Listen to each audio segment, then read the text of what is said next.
Today on MHK All Day, we have your midterm election results. And later, a look at how the Manhattan High School football team is looking to come out on top as they play one of their toughest opponents yet and fight to remain in the state tournament. All this and more coming up on MHK All Day.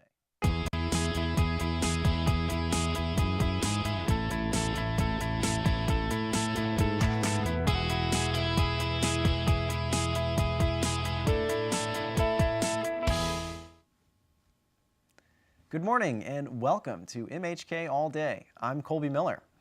We have a great show lined up for you today, including midterm election results. The midterm elections drew a record number of people nationally, with over 100 million people going to the ballot box. Locally, a couple big races took place, including a fight for the governor's seat. Democratic candidate Laura Kelly and Republican candidate Chris Kobach campaigned hard over the last several months, with all coming down to this past Tuesday. Each party held their respective watch parties, and as the votes were tallied through the night, Kelly got out to a lead and held a significant lead throughout. Kobach conceded the race to Kelly at around 9 p.m., granting Kelly the win and making her governor-elect for the state of Kansas.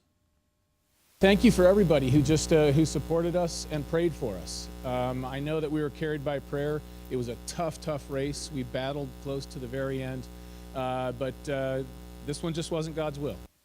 That raw grit, that fierce determination is part of our history. It makes us who we are. Now tonight, celebrate. Tomorrow, let's get to work.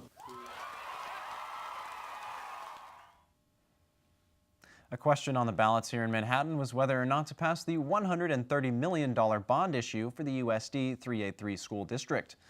The bond would increase taxes on a given homeowner, on average in Manhattan, a $200,000 house, by approximately $180 a year. The bond would include projects for every school in the 383 districts, as well as busing and central kitchen facilities. The bond did pass by nearly 4,000 votes.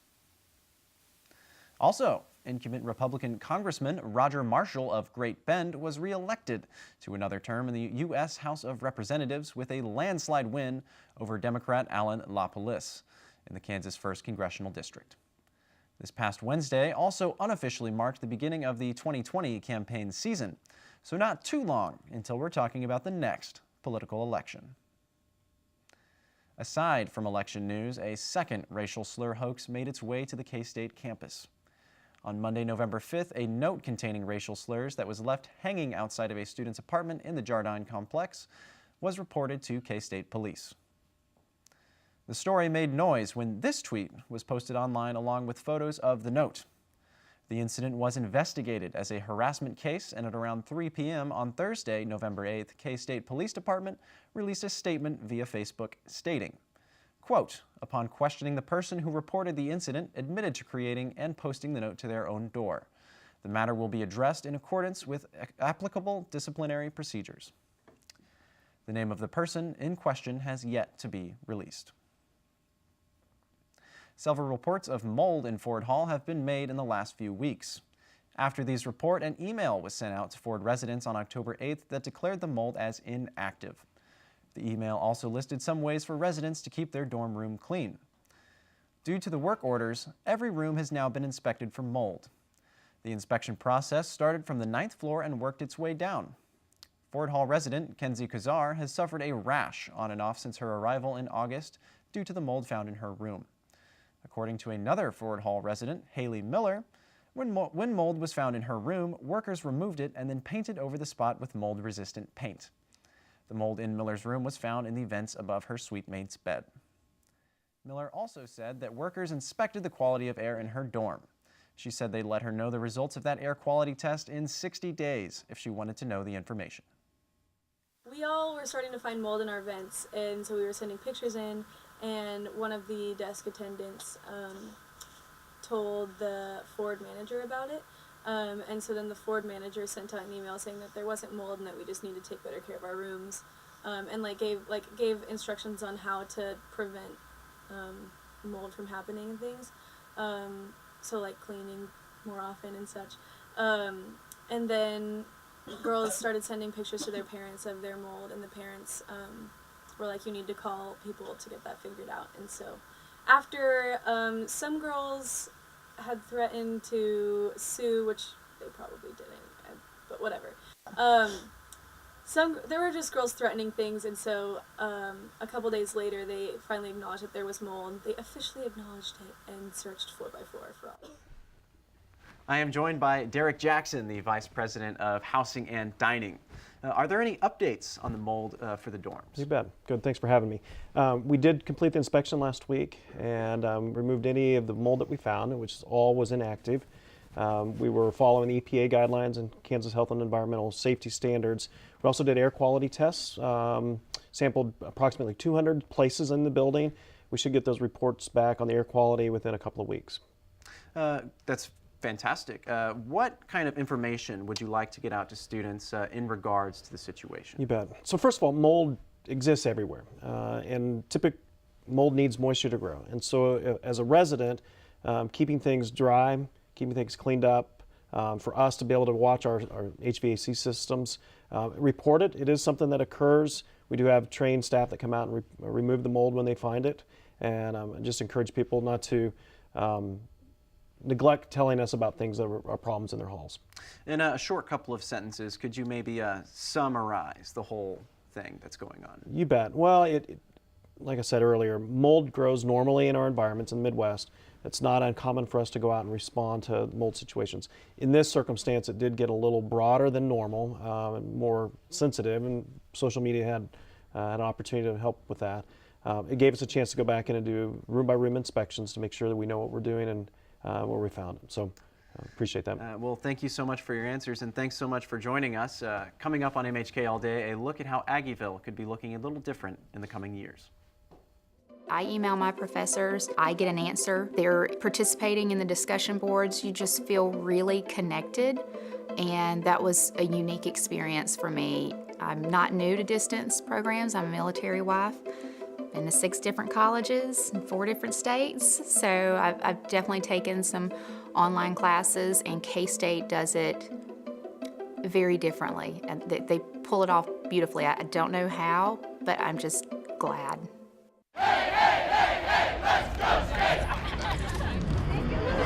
Welcome to K-State. We're so excited all of you came to visit us here on campus. We're going to be starting our tour here in front of Anderson Hall, which is our administrative building and kind of our iconic building on campus. It houses our president's office and our vice president for student life. All right, let's get started. We're going to be going to the Union next. It houses our board. I had taken online classes before, but Kansas State was really great because it was so organized, and like all the teachers and professors were so helpful, and they just went beyond to help me to get the degree that I was looking for.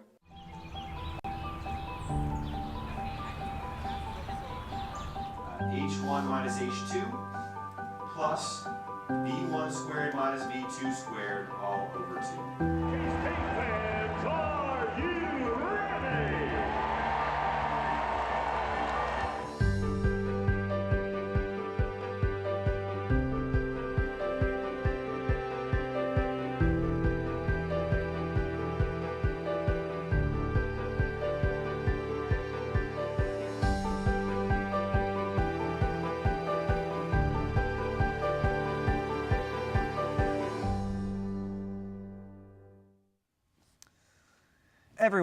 Everyone's favorite place in Manhattan is now the center of some major renovations. MHK All Day reporter Zach Perez has more on what's to come for Aggieville. Changes are coming to Aggieville. Over the last 2 years, the historic and pedestrian-centered district has been the subject of one of the largest redevelopment plans in Manhattan's history. The Aggieville Community Vision, as it's called, will be the first major renovation to the district since 1989, when additional benches and street lamps were added to the area. The plan began here at City Hall, headed by long-range planner Ben Schimmel. So we decided to go back to the drawing board with a new vision for Aggieville. So we started that process in early 2016. We had a lot of public input that went into that. We developed stakeholder groups. We conducted focus group meetings, had a community survey that over 4,200 people responded to. We spoke to the businesses in the district and to neighborhood residents and students and K-State alumni and asked them, we have a really good opportunity here to reimagine what Aggieville can be in the next 10, 20, 30 years. The survey created by City Hall helped Chimmel and his team look at many areas the project could focus on, ranging from the demographics of those who visit the district to what changes people most want to see in the area. So our job was to take all of those opinions, all of those voices, and create a cohesive plan for that district, what the streets were going to look like, where redevelopment opportunities were, what to do about parking, what to do about maintaining the district, keeping it clean, what can we do with Triangle Park, very big questions. After analyzing the survey results, a tentative schedule was set up for the project. It began in 2017 with a wave of bureaucratic action from City Hall. This included zoning amendments, property tax analysis, and a parking and infrastructure assessment. This eventually led to the possible idea of building 3 new parking garages and adding more pedestrian walk spaces to the area. So that's the phase that's the thing that we're going through right now, is what do those elements look like?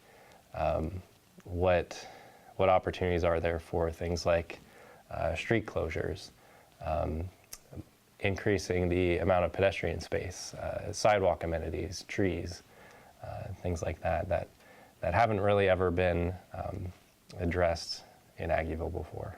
As things redevelop, there will be an increase in parking demand throughout the district. So first thing was to figure out how intense is this going to be, and how are we going to park people. One of the first steps was to assess how much parking we would need in the future, and then design a garage around that. I like that better because it's more parking. Also, I feel like there's less of a chance of people getting hit by cars, because that's kind of heavily driven in traffic, especially late at night. So yeah, that's a good idea. As Chimmel and his team began to work on these current designs, they are also continuing to look to the future. The city already has plans to construct a hotel on the open lot on the corner of 12th and Bluemont. The 5-story hotel will contain over 120 rooms and is planned to begin construction before the end of 2018. In addition to this, the city of Manhattan is also helping the Delta Sigma Phi fraternity pursue a historical designation for their house from the Kansas Historical Society. The house was built in 1907 and is one of the oldest fraternities on campus. In an effort to increase awareness for the overall plan, the City of Manhattan also recently released a digital 3D model of their vision for Aggieville, allowing residents to see what this beloved district could look like in a few years. Just to sit down and imagine what this area could look like, it's been really fun. From Aggieville in Manhattan, Kansas, I'm Zach Perez with MHK All Day. To learn more about the Aggieville Community Vision and all the updates coming to Aggieville, visit cityofmhk.com. Still to come on MHK All Day, Manhattan High School football, and a look inside one K-State student's passion for cycling. Stay tuned, you are watching MHK All Day. Left side 3 ball, yes! Throws it down! Wow!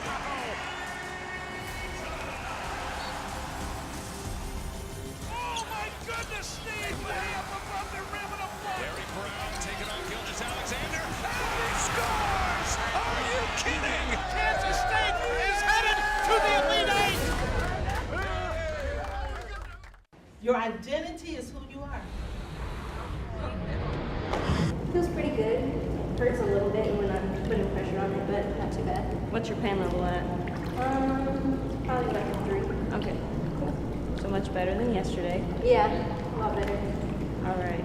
Well, I'm gonna start to slow it down now. Okay.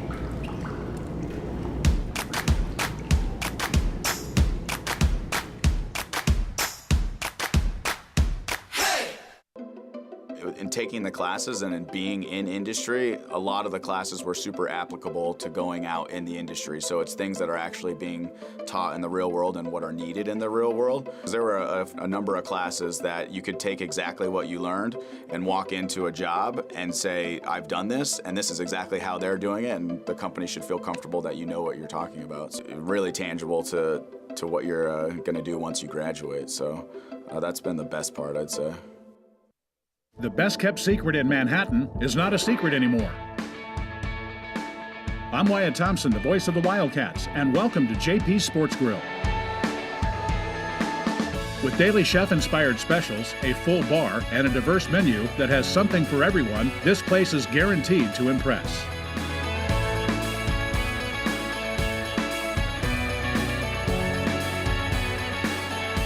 JP Sports Grill, your new favorite spot. The Manhattan High football team faces their toughest test of this season so far. Reporter Jared Sleppy has the story. In Kansas high school football, there are only 8 teams left in Class 6A, and the Manhattan Indians are one of them. This team has worked hard day in and day out to stay in the state tournament, but they'll face their toughest test yet. Their opponent, Lawrence Free State, is undefeated and has been one of the final 8 teams every year since 2012. They have multiple athletes who plan on playing football at the next level, including some going Division I. So how do the Indians compete with such a team that plays at a level they haven't seen yet this season? Head coach Joe Schartz believes in his squad and the determination of the senior leaders. Well, the whole senior group has done a nice job. I've been very, very pleased with their leadership all year long. Every season's different. You know, you hope that the kids come together well, and this group has come together very well because of the senior leadership. We're not doing anything different. Manhattan football is all about hard work and teamwork, and we're not doing anything different. Sometimes, you know, you just got to have the ball bounce your way a few times, and you know, we've made some of our own breaks this year with some fantastic play, and we advanced on. Although Coach Schartz has liked the way the team has played this season, he still knows there's more to improve on even this late in the year. However, it can be difficult to make those adjustments in such a short time. With very few practices remaining, the team has to be able to put together their best performance of the season and have all their problems resolved to get it done tonight. The kids have had plenty of reps, so right now it's more mental than anything. Here recently we've had a little bit of a cold spurt, so you know, it's about getting acclimatized to the chill and getting out and keeping the rust off. Well, that's been our motto the whole year is DMGB, it don't matter, get better. It doesn't matter the situation that you're in. You could be high, you could be low. You just have to pick yourself up and go to the next play and go to the next practice and go to the next game. And these kids have done a fantastic job all season with that motto. Now the seniors, they can barely put into words how much a win this weekend would mean to them. They've had plenty of doubters and naysayers trying to tear them down, but they believe that they have what it takes to get the win and advance to the semifinals. It would mean the world to us. We worked our tails off all summer. I worked my tail off for 4+ years, so another win, another chance to keep playing with my brothers, it would mean everything to me. It'd be big. I mean, I don't even know. It'd be crazy. Yeah, we haven't. People said we wouldn't make it past the second round, and we did, and I'm hungry to prove them wrong again. As of right now, Lawrence Free State is the #2 team in all of 6A, and as for Manhattan, they were the first team outside the top 5 rankings according to kpreps.com. It's no secret that this team is the underdog, but they say that's the perfect motivator to push them towards victory. I think it's real cool. They're a lot like us, so it'll be cool to play a team that works hard and is physical, but I think we can beat them. I think we want it more, so we can be more physical on the field. While there might have been some rough stretches in practice, the students love their coaches and appreciate everything they have done for them. They not only have allowed these players an opportunity to showcase their talents on the football field, but they have helped them grow as young men, and there's no replacing that. Personally, for me, they've been a mentor, you know, just someone that I can ask questions to, who I can, you know, trust with just, you know, everyday stuff. Coaches, I can't even describe how much they've sacrificed for us and how much time and how much effort they put into us, and it's just indescribable what they've done for us, honestly. No matter what happens tonight, These seniors will go their separate ways this summer with great memories of bonding with each other and their coaches that will last a lifetime. In Manhattan, I'm Jared Sleppy. Manhattan High will be taking on Lawrence Free State tonight at 7 p.m. in Lawrence for the deciding game. Be sure to follow us on our social media at MHK All Day. Stick around. We have more MHK All Day coming up right after the break.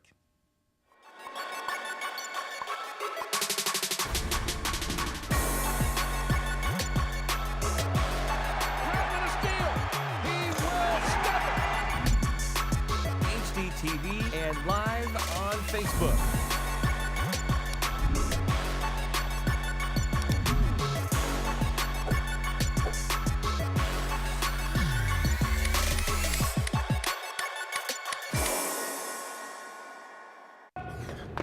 And you can actually see it. Come on, one more.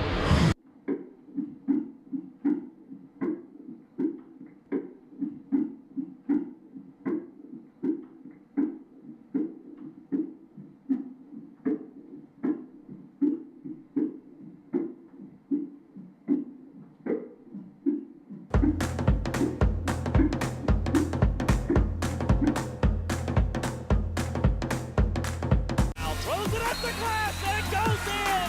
An and one for Peyton Williams! To the left, it's wide open for Reiki. Yes! Three-pointer! Goff gets the ball back, left baseline, 8-footer. Good!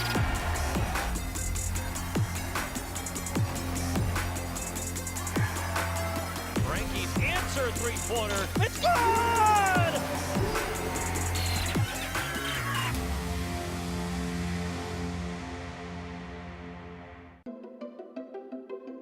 Oh, it's been like the best adventure of my life. Best, hands down. Don't tell my children I said that, but absolutely the best thing ever. I've had so much fun. I've learned so much, and I think the thing that I love most about this program, the expectations are just like that of a regular full-time program. There's discussions, there's discussion board posts, there's interaction with the instructors, just like you would have if you were on campus. I love it. You may have ridden a bike once or twice, maybe even to school on occasion. But this special K-State student, Ryan Oberreiter, has turned this hobby of cycling into something so much more. Ryan was kind enough to allow me to come and ride some trails with him and experience this firsthand. Take a look.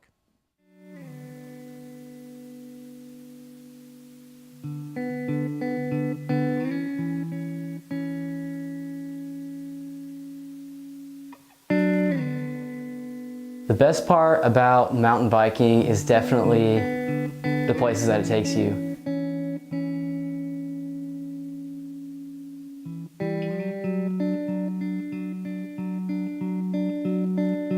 I think you meet a lot of cool people cycling. Cyclists are always just super open and they always have like interesting stories, very awesome personalities, and super inviting. The cycling community is always super inviting. Mountain biking is, obviously you're on a bike.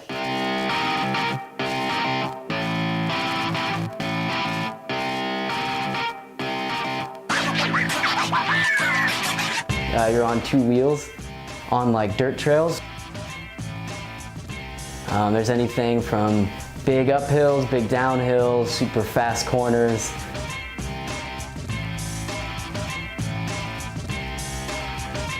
Some rock features and tree features that you can go over. Usually mountain biking, you got bigger tires and suspension to help you take gnarlier stuff. But yeah, it's just being out in the woods and having a good time. Yeah, yep. As everybody knows, like Colorado is the place to be. A lot of people like going out there because of the mountains. And made a few trips out there with my buddies. Had an amazing opportunity to do some world-class riding that professionals go out and do, and they have races on and stuff. They're extremely well-maintained trails. But a lot of ski resorts turn into downhill resorts in the summer. So you can actually take lifts up the resort and then ride trails down it. So they're super fast and just insane, usually super rowdy, so huge jumps, big drops. Pretty scary stuff, but it's fun.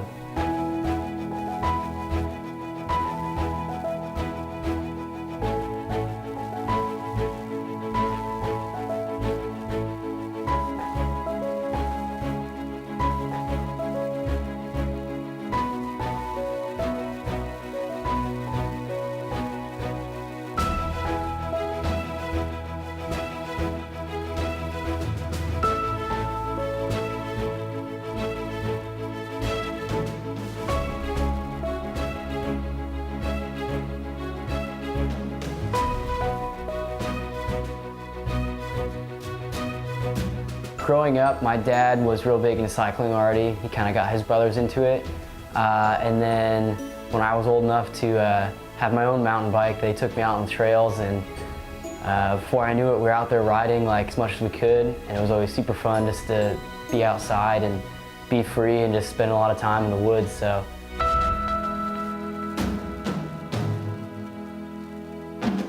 Definitely my dad was probably the biggest influence on me.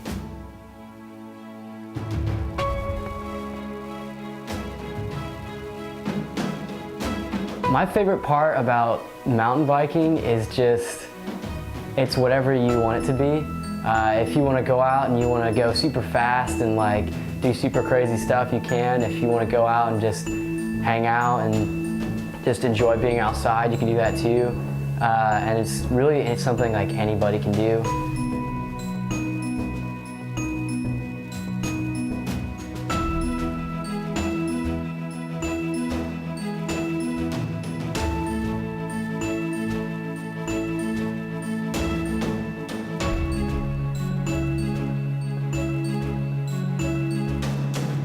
Really, anybody, no matter what skill level you are, you can go out riding, you can meet a lot of people, and you have a great time. So.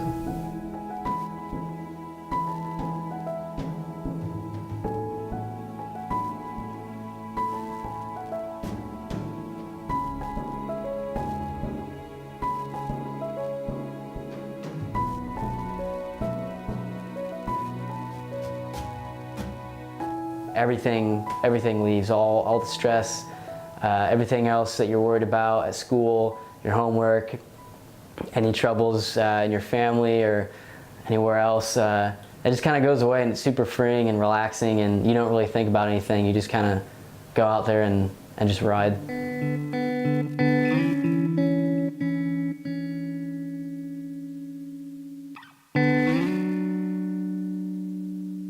People look at you and say, like, in Kansas? You're mountain biking in Kansas? There's a lot of stuff out there if you're looking hard enough for it. Mountain biking in 3 words: freedom, exploration, just excitement.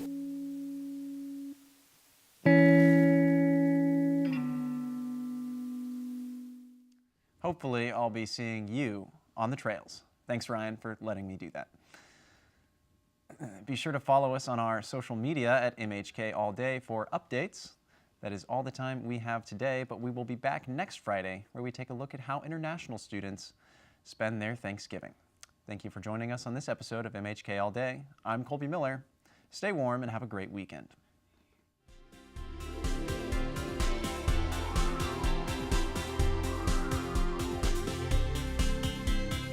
This is MHK All Day.